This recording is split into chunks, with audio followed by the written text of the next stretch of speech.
वर्तमान बन्या परिस्थिति रे सुधार आसी 22 जिला बन्या प्रभावित होता बेले 8 लाख रु अधिक लोक प्रभावित होती। बालेश्वर भद्रक जाजपुर जिला बेसी प्रभावित होती। पुरी जगतसिंहपुर खोर्धा एवं कटक किछि अंचल प्रभावित होती। क्षयक्षति सर्भे पाई फील्ड रे कृषि एवं राजस्व विभाग रही। विभिन्न स्थान घर भांगिबार रिपोर्ट हस्तगत होती। पनीपरिबा क्षयक्षतिर रिपोर्ट देवाई निर्देश दिया जायछि बोली कहचंती राजस्व मंत्री सुरेश पुजारी। पंचायत राज स्वास्थ्य एवं नगर उन्नयन विभाग डिस इन्फेक्शन सेमाने करुछंती एवं केउ स्थान रे अंगनवाड़ी एवं स्कूल क्षति होईछि तार मध्ये रिपोर्ट मगा जायछि।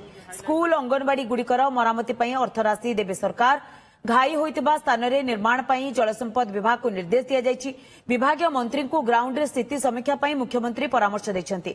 सहयोग राशि मागिबा पूर्वरु केंद्र 500 कोटी देइतिबा सुरेश पुजारी कहचंती। 8 लाख रु अधिक लोक एवं 22टा जिल्लारू अधिक जिला एथिरे कम बेसी करी प्रभावित हला।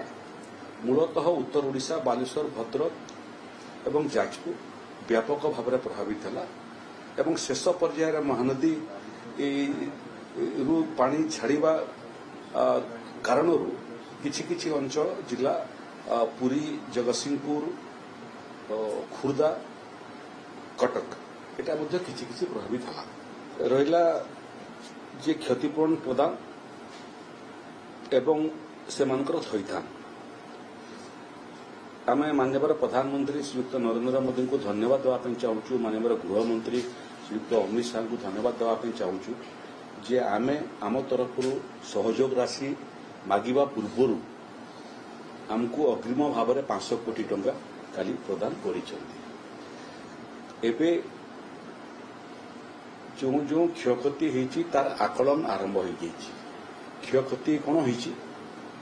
प्रथम तो चाष जमी व्यापक भाव में क्षयक्षति होईची तार आकलन करिया पई राजस्व विभाग एवं कृषि विभाग ग्राउंड जीरो को ओल्लई साइले।